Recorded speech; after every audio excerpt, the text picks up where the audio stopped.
نحمده ونصلي ونسلم علی رسوله الکریم اما بعد۔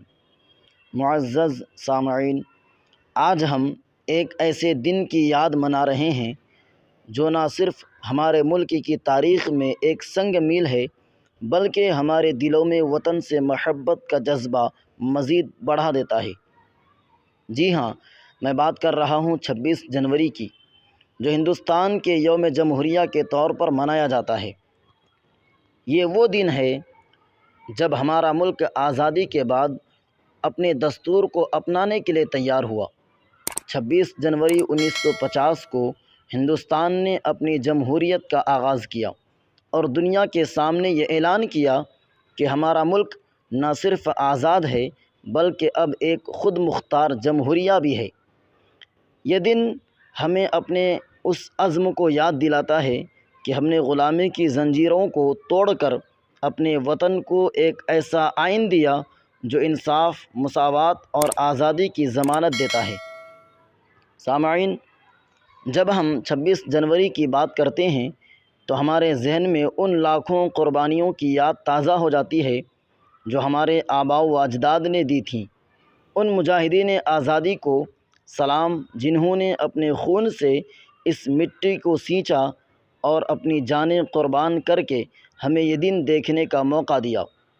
بھگت سنگھ، مہاتما گاندھی، سبھاش چندر بوس، چندر شیکھر آزاد اور دیگر بے شمار ہیروز نے یہ خواب دیکھا تھا کہ ہمارا ملک آزاد ہو اور ہر شہری کو برابری کا حق ملے۔ آج وہ خواب ہمارا آئین پورا کر رہا ہے۔ معزز حاضرین، 26 جنوری ہمیں یاد دلاتا ہے کہ آزادی صرف ایک تحفہ نہیں بلکہ ایک ذمہ داری ہے۔ ہمیں اپنے وطن کے لیے اپنی ذات خواہشات سے بڑھ کر سوچنا ہوگا۔ ہمیں اس بات کا عہد کرنا ہوگا کہ ہم نہ صرف اپنے حقوق کے بارے میں جانیں بلکہ اپنے فرائض کو بھی سمجھیں۔ جمہوریت تب ہی کامیاب ہوتی ہے جب ہر شہری ایمانداری اور دیانتداری سے اپنا کردار ادا کرے۔ آج ہمیں یہ بھی سوچنا چاہیے کہ کیا ہم اپنے ملک کو وہ مقام دے رہے ہیں جس کا خواب ہمارے بزرگوں نے دیکھا تھا؟ کیا ہم اپنی آنے والی نسلوں کے لیے ایک مضبوط، خوشحال اور پرامن ہندوستان چھوڑنے کے لیے محنت کر رہے ہیں؟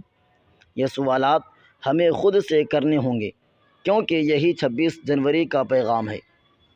اختتامیہ، آخر میں صرف یہ کہنا چاہوں گا کہ 26 جنوری ہمیں اپنی جڑوں کی یاد دلاتا ہے، ہمیں اپنی ذمہ داریوں کا احساس دلاتا ہے اور ہمیں اس بات پر فخر کرنے کا موقع دیتا ہے کہ ہم ایک ایسے ملک کے شہری ہیں جو دنیا کی سب سے بڑی جمہوریت ہے۔ آئیے آج کے دن یہ عہد کریں کہ ہم اپنے ملک کو ترقی کی نئی بلندیوں تک لے جائیں گے اور اپنی آئین کی حفاظت کریں گے۔